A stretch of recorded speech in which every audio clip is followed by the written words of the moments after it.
South ఇండియాలోనే అతి తక్కువ ధరలకి రత్నాలను అందించే ఏకైక సంస్థ 6JVR. ఇప్పటివరకు సాగరమాల భారత్మాల ప్రాజెక్టుల గురించి విన్నాం. ఇకపైన పర్వతమాల ప్రాజెక్టు గురించి కూడా వినాల్సిన పరిస్థితి వచ్చింది. సాగరమాల భారతమాల అంటే ఓడరేవులను కలుపుతూ రహదారి వ్యవస్థను నిర్మిస్తూ కేంద్ర ప్రభుత్వం తీసుకున్నటువంటి ప్రతిష్టాత్మక ప్రాజెక్టులు. ఈ పర్వతమాల ఏం చేయబోతుంది? పర్వతాలు నిర్మిస్తారా? పర్వతాలను ఎలా కలుపుతారు?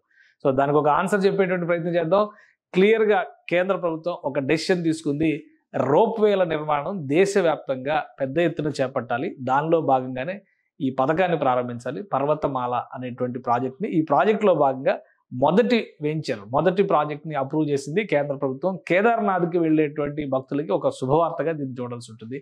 దాని విశేషాలు ఏంటో ఒకసారి విశ్లేషించేటువంటి ప్రయత్నం చేద్దాం. ఇది కేదార్నాథ్కి సంబంధించినటువంటి టెంపుల్ చాలా మంది ముఖ్యంగా హిందువులకి ఒక పవిత్రమైనటువంటి దీని కింద భావించేటువంటి ప్రదేశం. దీనికి సంబంధించినటువంటి నిర్ణయం కేంద్ర ప్రభుత్వం తీసుకుంది. అధికారికంగా ఈ ప్రకటన రోప్వే వేసేటువంటి ప్రకటనని కేంద్ర మంత్రి, సమాచార శాఖ మంత్రి అఫీషియల్గా అనౌన్స్ చేశారు. ఇది ప్రాజెక్టుకి సంబంధించినటువంటి నమూనా. మొత్తం 12 కిలోమీటర్ల మేర నిర్మించేటువంటి ప్రాజెక్ట్ ఇది. పైకి కొండపైకి, అంటే భారతదేశంలో చాలా చోట్ల కొండలపైనే పుణ్యక్షేత్రాలు ఉన్నటువంటి మాట వాస్తవం. దాన్ని రీచ్ అయ్యేటువంటి క్రమంలో ఇప్పటికి కూడా సెంటిమెంట్గా ఫీల్ అవుతూ భక్తులు నడిచి వెళ్ళేటువంటి సంప్రదాయం ఆనవాయితీ ఉంది. దీన్ని బ్రేక్ చేసేటువంటి క్రమంలో ముఖ్యంగా దివ్యాంగులు, వయోవృద్ధులు వీళ్ళని దృష్టిలో పెట్టుకొని చూసినప్పుడు దేశవ్యాప్తంగా ఇలాంటి ప్రఖ్యాత క్షేత్రాలని పర్యాటకంగా కూడా అభివృద్ధి చేయాలంటే రోప్ వేలను నిర్మించాలనేటువంటి ప్రతిపాదనని కేంద్ర ప్రభుత్వం చేసింది. అందులో భాగంగానే ఈ పర్వతమాల అనేటువంటి నామకరణం చేస్తూ ఈ ప్రాజెక్టుని డిసైడ్ చేశారు.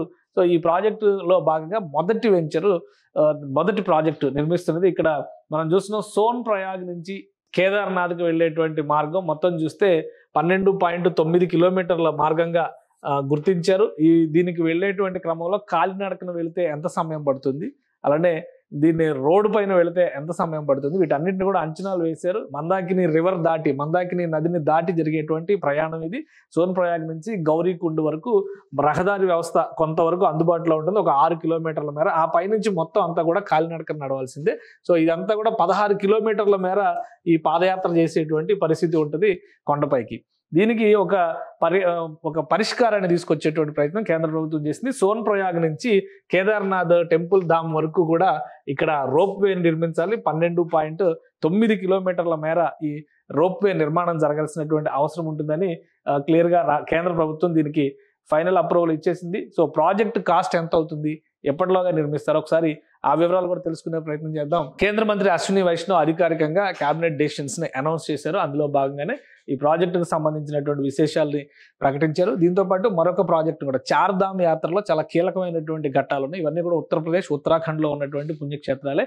సో దీనికి సంబంధించినటువంటి వివరాలని కూడా అనౌన్స్ చేశారు. మొత్తం 8 నుంచి 9 గంటల కాలిబాటను నడిచేటువంటి ప్రయాణాన్ని 36 నిమిషాలకు తగ్గించబోతుంది ఈ రోప్వే మార్గం కనుక అందుబాటులోకి వస్తే. సో దీన్ని దృష్టిలో పెట్టుకొని కేంద్ర ప్రభుత్వం దీనికి అప్రూవల్ ఇచ్చింది. అలానే environmental friendly, comfortable, fast connectivity ఉంటుంది. చార్ధామ్ యాత్రని ప్రమోట్ చేయడానికి ఇది అత్యవసరంగా ఉపయోగపడుతుంది. ఎందుకంటే హిందువులకి పవిత్రమైనటువంటి యాత్ర ఇది. ఉత్తరాఖండ్, ఉత్తరప్రదేశ్లో ఉన్నటువంటి 4 పుణ్యక్షేత్రాలని దర్శించుకునేటువంటి యాత్ర. రిషికేశ్ ఇవన్నీ కూడా ఇందులోకి వచ్చేటువంటివే.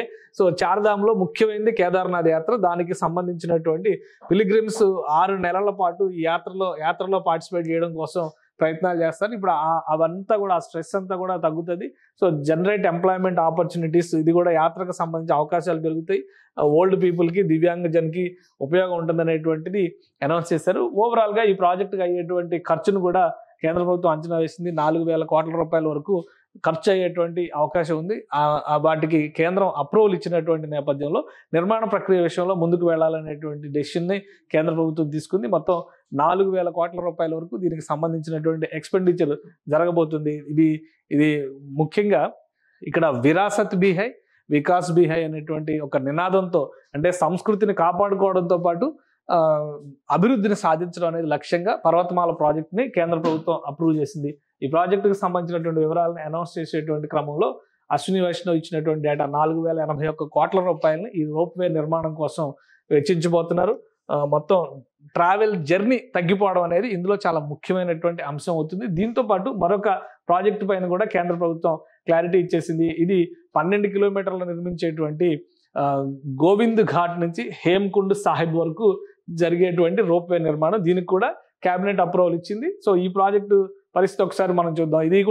ఇది సిక్కులకి కీలకమైనటువంటి పవిత్రమైనటువంటి ప్రదేశంగా భావిస్తారు. ఈ దర్శనం కోసం దాదాపు 10 గంటల పాటు నిరీక్షించేటువంటి పరిస్థితి ఉంటుంది. అది పూర్తిగా 4 గంటలకు తగ్గిపోయేటువంటి అవకాశం ఉంటుంది. సో దాన్ని దృష్టిలో పెట్టుకొని ఉత్తరాఖండ్లో ఈ రోప్వే యాక్ట్ 2014 అనేటువంటి యాక్ట్ తీసుకొచ్చారు. దాని ప్రకారం ఇవన్నీ కూడా, ఈ ఆపర్చునిటీస్ అన్ని కూడా ఉత్తరాఖండ్కి ఎక్కువగా కలిసి వచ్చేటువంటి అవకాశాలుగా కేంద్ర ప్రభుత్వం చెబుతుంది.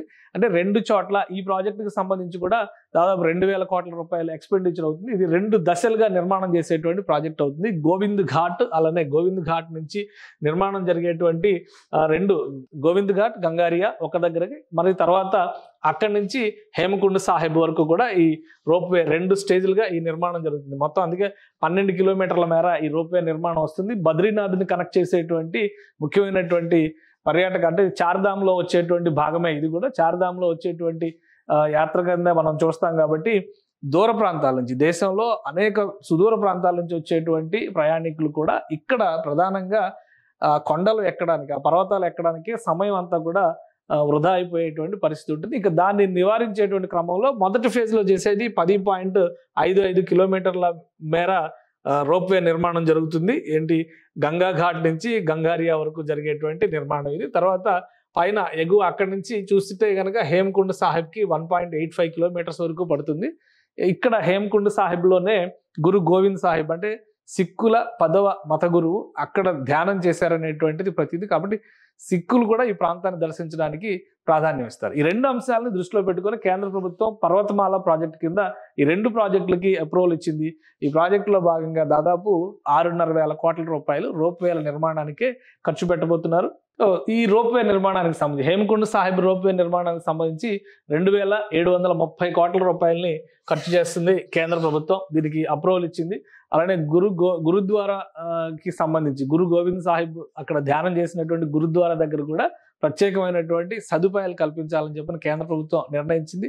ఓవరాల్గా ఈ ప్రాంతం మొత్తాన్ని కూడా ప్రముఖ పర్యాటక క్షేత్రాలుగా తీర్చిదిద్దేటువంటి ప్రయత్నాల్లో భాగంగానే పర్వతమాల ప్రాజెక్ట్ని టేకప్ చేసింది. ఇక తెలుగు రాష్ట్రాల గురించి ఆలోచించినప్పుడు ఈ ప్రాజెక్టు కేంద్ర ప్రభుత్వం ఇచ్చేటువంటి స్కీమ్స్లో భాగంగా జరుగుతుంది. కాబట్టి తెలుగు రాష్ట్రాల్లో ఇటువంటి రోప్వే ప్రాజెక్టులు వేయడానికి ఎక్కడెక్కడ అవకాశం ఉన్నాయి, ప్రధానంగా ఆలయాలకు సంబంధించి టెంపుల్ టూరిజంని దృష్టిలో పెట్టుకుని చేసేటువంటి ప్రాజెక్టుగా దీన్ని కేంద్రం అనౌన్స్ చేసింది. కాబట్టి అతి త్వరలో దీనిపైన తెలుగు రాష్ట్రాల్లో కూడా కొంత వర్కౌట్ చేసేటువంటి అవకాశం ఉంటుంది. ఎందుకంటే భారతమాల ప్రాజెక్టుల కింద జాతీయ రహదారుల నిర్మాణం పైన తెలుగు రాష్ట్రాలు ఫోకస్ పెట్టి, సాగరమాల ప్రాజెక్టు కింద ఆంధ్రప్రదేశ్లో నౌకాశ్రయాల నిర్మాణం కూడా ఊపందుకుంటుంది.